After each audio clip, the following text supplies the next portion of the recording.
Mesdames, Messieurs, bonjour. Bienvenue dans cette émission spéciale organisée par First Afrique TV en partenariat avec Itinéraire Business 6 à l'avenue des Champs-Élysées à Paris. Aujourd'hui, on lève le voile sur un sujet qui touche de très nombreux Béninois à l'intérieur comme à l'extérieur du pays. Il s'agit du foncier.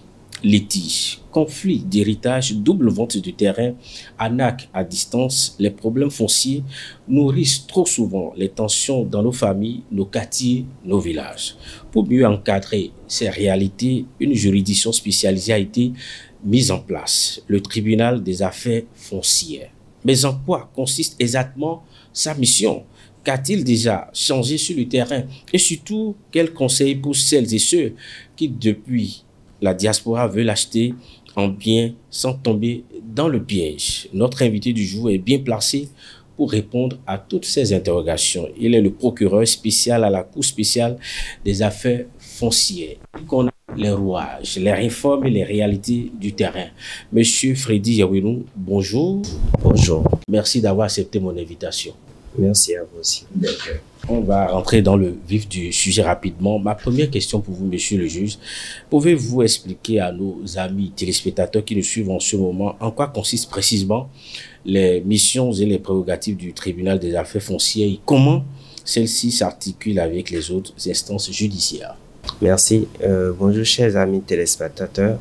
Depuis 2022, le gouvernement du Bénin a créé une cour spéciale. C'est une cour spéciale puisque ça prend en compte les deux niveaux de juridiction, le degré de juridiction, le premier degré et le second degré.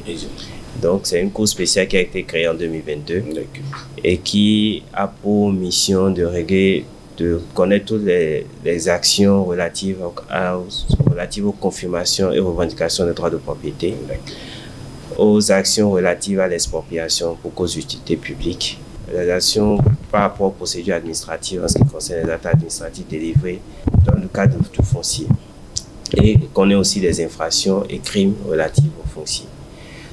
Elle a été modifiée, sur la loi de 2022 qui a créé cette cour, a été modifiée en 2024 pour étendre un peu sa compétence, non seulement compétence matérielle et sa compétence territoriale. Elle couvre aujourd'hui 8 communes. Les 8 communes, c'est Cotonou, Calavi, Alada, Ouida, Bomassé, Porte-Novo et Semen-Podi. Voilà en gros ses compétences, et ses compétences matérielles et ses compétences territoriales. Comment celle-ci s'articule justement avec les instances judiciaires? Aujourd'hui, tout ce qui concerne le foncier, qui était les procédures qui étaient pendantes devant les juridictions, le tribunal de Ouida, Calavi, Porte-Novo, sont transférés à la Cour spéciale des affaires foncières depuis 2022. Et pour ce qui concerne ces litiges-là, les autres juridictions ne doivent plus connaître. Par contre, ce qui concerne les autres, par exemple les tribunaux qui n'ont pas la compétence sur les 8 communes, connaissent toujours des actions relatives aux droits fonciers. Donc, les tribunaux de Ouida, Calavi, Cotonou et Porte-Novo ont transféré les procédures qui concernent les immeubles qui sont sur cette commune-là. Il faut préciser que lorsque un immeuble est en litige et porte sur, par exemple, je prends le cas de Porte-Novo, où la superficie dépasse, par exemple, va sur Misrété, par exemple, automatiquement, la Cour spéciale est compétente parce que il y a une portion sur Porte-Novo et l'autre portion qui est sur Misrété. Donc voilà l'exception qu'il y a par rapport à la Cour, par rapport aux autres juridictions. En dehors de ça, je crois qu'il y a des recours qu'on nous envoie, des actions qu'on nous envoie qui concernent par exemple Abomey, Boycott, on transfère simplement aux procureurs qui sont compétents. D'accord. Et bien, dites-nous, depuis sa mise en place de cette cour spéciale, quels sont les principaux résultats ou impacts mesurables sur la gestion des litiges fonciers au Bénin? Aujourd'hui, si on doit faire le point, devant les juges qui sont en charge de ces actions en revendication et confirmation de la propriété, ils sont à peu près à 4000 procédures. Pour le parquet, aujourd'hui, pour les infractions, je suis à 3000 procédures. J'ai pris fonction en octobre 2024 et à ce jour, pour le 2024, je suis à 1200. Et pour cette année, je suis à 1800. Donc, je dois faire, en dehors de ces procédures que j'ai reçues des autres juridictions, spécialement de la Créette, que j'ai pas encore enrôlé, compte tenu du flux qui vient. Donc, il y a d'autres procédures. Dès qu'on va enrôler, je dois tourner autour de 3500 procédures. Bon. Donc, si la cour n'existait pas, il fallait la créer? Oui. Aujourd'hui, il fallait la créer. Il faut dire qu'il y a vraiment du faux dans le milieu. Et on a constaté que avec cette cour, les décisions qui ont été rendues, il y a beaucoup de décisions qui ont été rendues en violation des droits de certaines personnes, de certaines parties, où il n'y a pas eu beaucoup d'investigations. Il y a des décisions qui ont été rendues sur des immeubles dont la superficie n'a pas été bien précise, où on utilise une décision sur plusieurs parcelles sans que l'identification n'a été faite avant la prise des décisions par les juges. Justement, quelles sont les difficultés majeures que vous rencontrez, que le tribunal rencontre dans l'exercice de sa mission?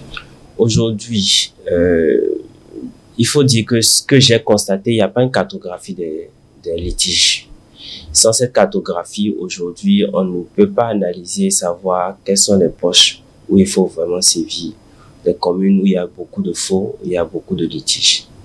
On s'y attelle à le faire et avec l'ANDF et le ministère de cadre de vie, on est en train de réfléchir sur cette possibilité. Le ministère de la Justice aussi en train, avec une application qui a été mise en place, on est en train d'envisager mettre les décisions, les levées topographiques fournies au niveau de la juridiction, de la Cour spéciale des affaires foncières, mettre ces levées là sur la plateforme pour que les justiciables puissent avoir des informations sur ces litiges-là, sur la cartographie, sur les immeubles qui sont en litige. Il faut préciser qu'aujourd'hui, l'ANDF laisse la possibilité de vérifier l'existence des titres fonciers qui existent. Donc, si vous allez sur votre plateforme, vous pouvez avoir des informations sur ces titres fonciers. Donc, il y a tout ça qui permet aujourd'hui d'éviter un peu les litiges pour les nouveaux acquéreurs. Justement, en parlant d'éviter les litiges pour les nouveaux acquéreurs, là, quel conseil avez-vous à donner à ces milliers de Béninois qui nous suivent actuellement et surtout ceux de la diaspora? La loi sur le foncier impose à tout vendeur d'immatriculer son immeuble. Je crois que c'est le préalable. Ça permet d'éviter un peu les litiges avant l'acquisition de l'immeuble.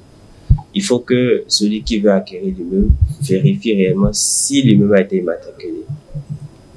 Si l'immeuble a été immatriculé, quelles sont les pièces qui ont été délivrées, et puis se rapprocher soit de la mairie, soit de l'ANDF pour voir si les actes administratifs existent réellement.